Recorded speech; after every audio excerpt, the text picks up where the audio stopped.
को लगा कि सही जगह पे आया हूँ, तो मैंने संत जी से उपदेश लिया और कहा गुरुजी दास का संतान नहीं है और दास तो लूट लिया गति। साणे बौड़े डॉक्टर सब से मेरे पास सारी रिपोर्टें पड़ी है। गुरुजी ने कहा बेटा उपदेश लेकर भक्ति करो, परमात्मा बस करवा देंगे। ठीक, परमात्मा ने कहा बेटा तेरे कोटे में संतान नहीं है, फिर भी परमात्मा देंगे, तेरे भाग में संतान है, अपने कोटे से देंगे। तो ऐसा ही हुआ। मेरे को 1 साल बाद गुड़िया हुई। गुड़िया होने के बाद वो 2-3 महीने की थी, वो सांप ने काट ली सर। गुड़िया को ऐसे लेके मैं गया, गुरुजी खड़े हो गए। गुरुजी कहते इतनी दूर से आवाज़ मारी, बेटा 3 दिन हो गए वेट कर रहा हूँ मैं। कहाँ था? मैं रो पड़ा। गुरुजी मेरे है ना गुड़िया का ना सांप ने काट लिया। कहाँ से सांप ने काट रखा था? ऐसे उगाड़ा और उसको ऊपर हाथ रखा। परमात्मा ने नहीं पूछा कहाँ से होया, ऐसे हाथ रखा, सिर दापा। मेरी गुड़िया का पेट में इतना सुराख हो रहा था, चिटलियाँ अंगली ना सुराख के अंदर चली जाओ, ऐसे आलू जैसा पका हुआ था, तो अंदर चली जाओ। वो सुराख भी 10 मिनट के अंदर, जब तक मैं गुरुजी की दया से मैं वहाँ हॉस्पिटल तक पहुँचा, उसके ऊपर खुरंड आ चुका था सर। 10 मिनट के अंदर उसके ऊपर खुरंड आ गया था। 2-2.5 महीने पहले 11,000 वोल्ट की तार थी, उनसे टकरा गया था मैं। दोनों पैर जल गए थे मेरे और यहाँ से सुराख निकल गया था। अच्छा। दोनों हाथों से। अच्छा। लेकिन परमात्मा ने ऐसा मतलब मेरे को ऐसे बचाया, थोड़ा सा चिटाक इसमें पैर में और थोड़ा सा इधर दोनों हाथों में।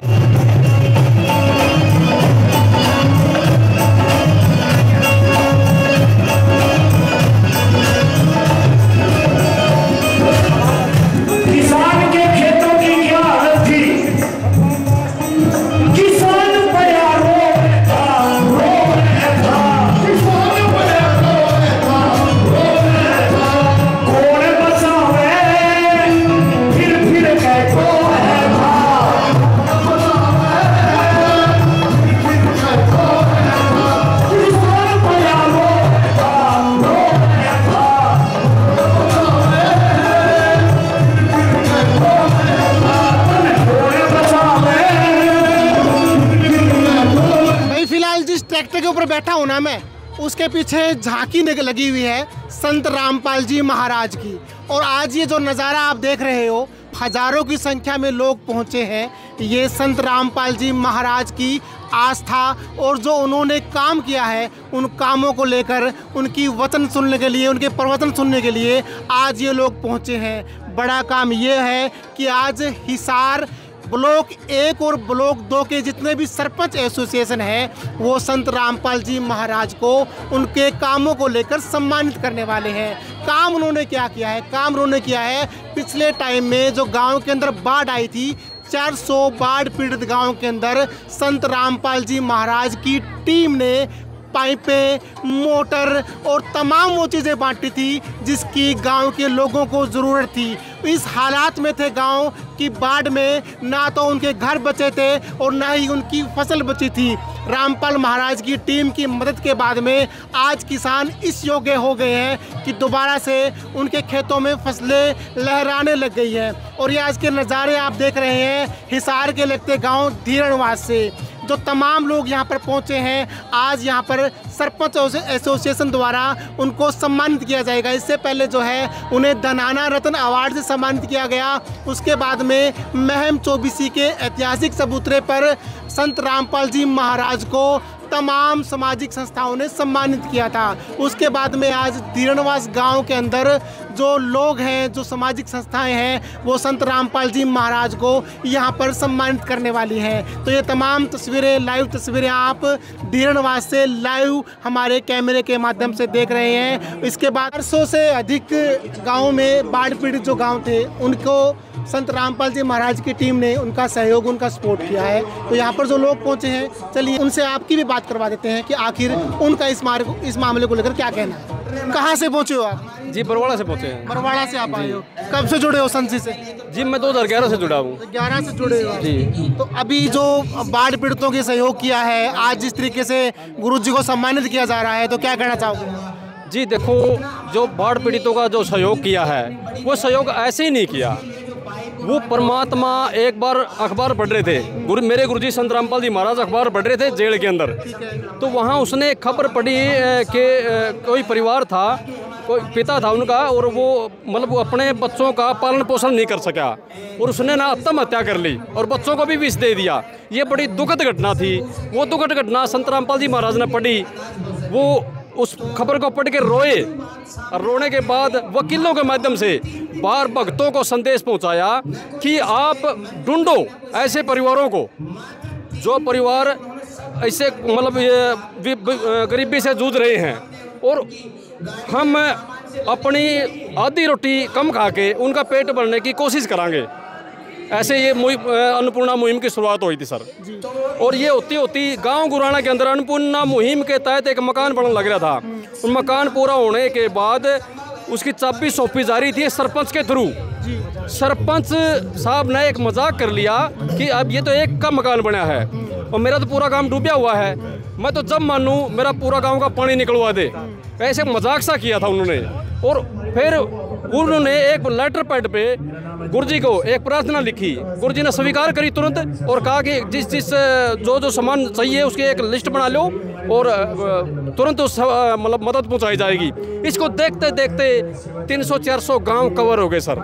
इतना बड़ा मतलब सिस्टम एक परमात्मा ही कर सकते हैं ऐसा काम, और किसी के बस की बात है नहीं। एक तरफ संत रामपाल जी महाराज हैं, दूसरी तरफ बाकी और भी संत हैं, महात्मा है, बाबा हैं, तो वो ऐसा काम करते हुए दिखाई नहीं दे रहे। क्या मनसा क्या रहती है उनकी? एक संत रामपाल जी की क्या मनसा है और जो बाकी बाबा है उनके तुलना कहाँ तक करते हैं? देखो सर, बाकी बाबा क्या कर रहे हैं क्या नहीं कर रहे हैं वो तो एक अलग विषय है। संत रामपाल जी महाराज परमात्मा स्वरूप धरती पर उतर रहे हैं। कोई भी दुखी हो, चाहे किसी अन्य का शिष्य हो, चाहे गुरुजी का शिष्य हो, दुखी तो होता ही नहीं। पहली बात तो अगर कोई दुखी है तो तुरंत बिजली जैसी गति से आके उनकी मदद करते हैं। देखो भूखे को भोजन दिया। कभी कोई विपदा पड़ी हो आपके ऊपर, कभी लगा हो कि गुरुजी ने सपोर्ट कर दिया आपका? बिल्कुल जी बिल्कुल। क्या हुआ? मेरे को संतान प्राप्ति नहीं हुई थी काफ़ी सालों से, और मैं शाणे बावड़े जो भी है, कोई मेरे को कहता वहाँ चले जाओ, वो शाना अच्छा है, वो आपको एक बबूती देगा, आपका बच्चे पैदा हो जाओगे, ऐसे ऐसे करके मैं लुट गया था सर। मेरे पास बुलेट गाड़ी थी, मैंने वो भी सेल कर दी थी, और उसके बाद फिर मैं बिल्कुल लुट गया। और मेरे मामा जी है गांव खेतड़ से, उन्होंने उपदेश ले रखा था। उन्होंने मेरे को बताया कि आप ना संत रामपाल जी महाराज से जुड़िए और वहाँ सारी मतलब समस्याएं को हल होता है। तो मैं संत रामपाल जी महाराज से मतलब सुनता था नेगेटिव पॉजिटिव, तो मैं संत रामपाल जी महाराज के सत्संग सुनने लगा। सत्संग सुनते सुनते मेरे को ध्यान में आई कि भाई तो किसी से पूछूं, कोई जैसे आप पूछ रहे हो मेरे से, वो तो अपनी ठाठ सुना हुआ है और उसके सुख सुनते सुनते उसका मुंह का थूक सूख गया हुआ है। मेरे को लगा कि सही जगह पे आया हूँ। तो मैंने संत जी से उपदेश लिया और कहा गुरुजी दास का संतान नहीं है और दास तो लूट लिया करती। साणे बौड़े डॉक्टर सब से मेरे पास सारी रिपोर्टें पड़ी है। गुरुजी ने कहा बेटा उपदेश लेकर भक्ति करो, परमात्मा बस करवा देंगे। ठीक, परमात्मा ने कहा बेटा तेरे कोटे में संतान नहीं है, फिर भी परमात्मा देंगे, तेरे भाग में संतान है, अपने कोटे से देंगे। तो ऐसा ही हुआ। मेरे को 1 साल बाद गुड़िया हुई। गुड़िया होने के बाद वो 2-3 महीने की थी, वो सांप ने काट ली सर। सांप ने काट ली गुड़िया। देखो बड़ी मुश्किल से बच्चा वो है, वो मैं ही समझ सकता हूँ, या जिसके पास संतान नहीं है वो समझ सकते हैं कि इसका दर्द क्या होता है।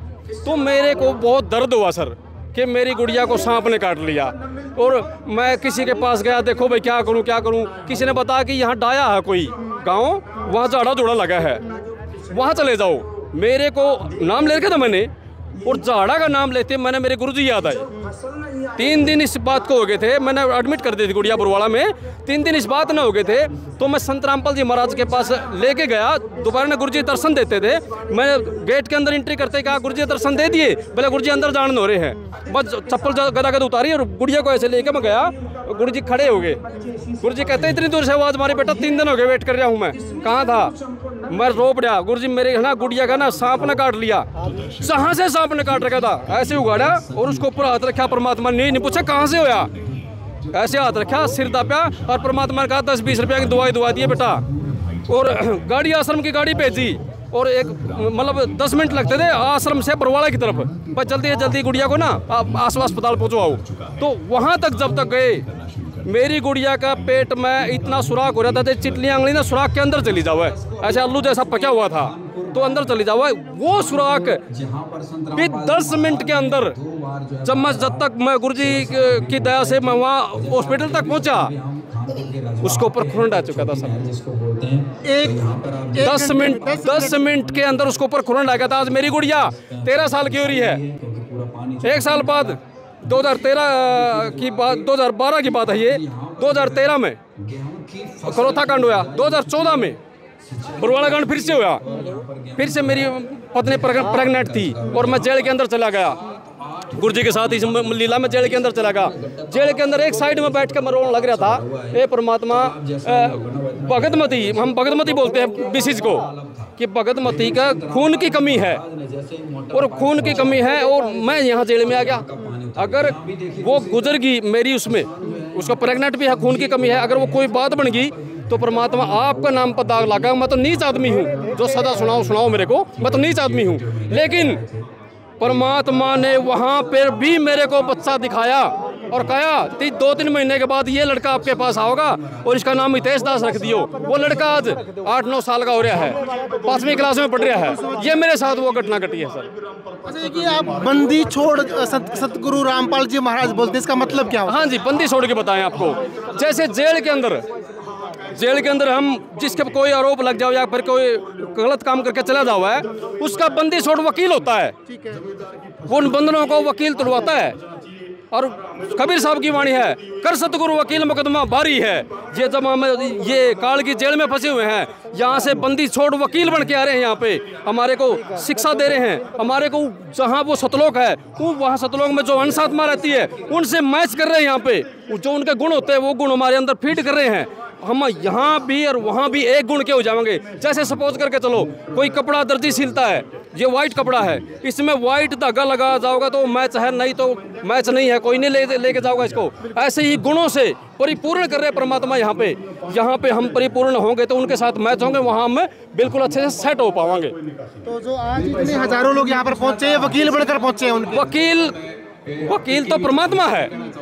वकील तो हम तो मरीज है। हम तो परमात्मा के दोषी थे जब तो हम यहाँ आए। अब परमात्मा वकील बन के हमारे को हिदायत दे रहे हैं, हमारे को समझा रहे हैं, दिशा दिखा रहे हैं और हम उन दिशा निर्देश का पालन कर रहे हैं, हम फॉलो कर रहे हैं सर। कहाँ से पहुँचे हैं आप? जी मैं खेतड़ से। अच्छा, आप खेतड़ से आप? जी। संत जी से कब से जुड़े हैं आप? मैं 2010 से जुड़ा हूँ। आज उनको सम्मानित किया जा रहा है, तो क्या लगता है आपको, बाकी जो महाराज जो बाबा बने हुए हैं उनको इस चीज़ से क्या सीख लेनी चाहिए? देखो जी, परमात्मा का काम होता है संदेश देना और हम जैसे लोगों को उनकी संदेश को सुनना चाहिए और उस पर विचार करना चाहिए। आप पूरे जगत को, संसार को ज्ञान दे रहे हैं। जो समझदार हैं वो इस ज्ञान को समझ रहे हैं और परमात्मा की शरण में आ रहे हैं। और मैं 2010 से जुड़ा था जी। 10 साल में मेरे को ऐसा लग रहा था कि मतलब जैसे भाई अच्छा अपील महसूस हो रहा था। तो मेरे को अभी 2-2.5 महीने पहले 11,000 वोल्ट की तार थी, उनसे टकरा गया था मैं। दोनों पैर जल गए थे मेरे और यहाँ से सुराख निकल गया था। अच्छा। दोनों हाथों से। अच्छा। लेकिन परमात्मा ने ऐसा मतलब मेरे को ऐसे बचाया, थोड़ा सा चिटाक इसमें पैर में और थोड़ा सा इधर दोनों हाथों में। मैं अग्रवा गया, अग्रवा मेरे को लेके गया मेरा भतीजा। वहाँ पे गया तो डॉक्टर ने मेरे देखा जख्म वगैरह, तो डॉक्टर ने ये बोला आपको तो 1 हफ्ते मतलब वो क्या नाम है दाखिल करना पड़ेगा। तो मैं बोला जी हो जाऊँगा। तो डॉक्टर ने अब मेरी रिपोर्ट वगैरह करी, शाम तक सभी नॉर्मल आ गई। तो परमात्मा ने के ही चमत्कार है ये, मैं तो ये मानूंगा। दिखाओ फिर एक बार दिखा दो हमारे दर्शकों को भाई क्या हुआ था आपके साथ, वाकई में हुआ था या फिर करंट तो हाथ के लगा था लेकिन पैर से निकल गई थी बिजली। देख लो भाई, बिल्कुल भी झूठ यहाँ पर नहीं बोला जा रहा है, साफ साफ दिख रहा है कि 11,000 किलोवाट दोनों पैरों में। एक यहाँ पे दिखाओ नजदीक से। अरे ये यहाँ से फूट गिरी, ये रे। और इसके जख्म आपको मोबाइल में दिखाना चाहूँगा मैं।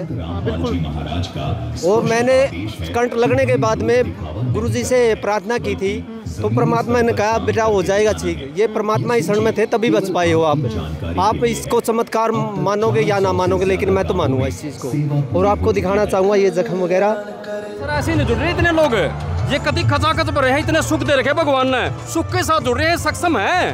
ये देखो, ये देखिए एक बार नजदीक से दिखा दो इनका।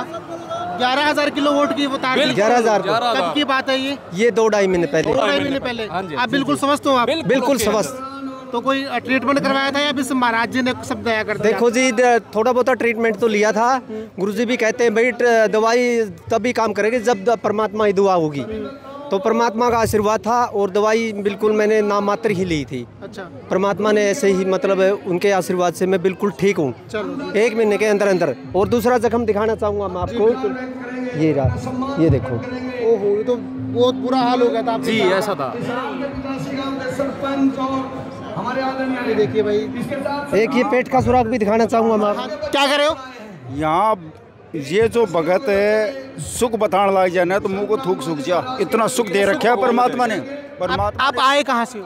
मैं तो राजस्थान से आया हूँ। हाँ जी, राजस्थान। अच्छा, राजस्थान से। राजस्थान से कौन से डिस्ट्रिक्ट से आए हो? चूरू जिले से। चूरू जिले से आए हो। जुड़े कब से हो महाराज जी से आप? मैं 2020 से। 2020 से जुड़े हो। हाँ जी। तो महाराज जी को तो जेल में जाए हुए काफी टाइम हो गया, तो आपकी मतलब कैसे, मतलब यूँ मन कैसे टिका कि भाई वो तो जेल में है, मैं उनकी दीक्षा लूँ? आत्मा परमात्मा बगैर टिक नहीं सकती और परमात्मा आत्मा बगैर टिक नहीं सकता। मेरे को किसी भगत ने आगे बताया, ज्ञान गंगा पुस्तक दी, उसको पढ़ा हमने। पढ़ के ने आत्मा जैसे चुंबक होती है ना, चुंबक की तरह अपने आप कैच कर लिया, हाँ ये परमात्मा है। तो कोई आपको कोई दिक्कत थी तब गए थे महाराज जी के पास? कोई दिक्कत नहीं थी, कोई किसी चीज़ की दिक्कत नहीं थी। इस चीज़ से हमने सिर्फ हमें दारू के आदी थे। अच्छा। हम बैठे थे ऐसे, मीटिंग बना रखी थी, वहाँ पर एक भगत आया, उन्होंने मेरे को पहले हमने समझाया अच्छी तरह से, हम उस चीज़ से गौर नहीं की।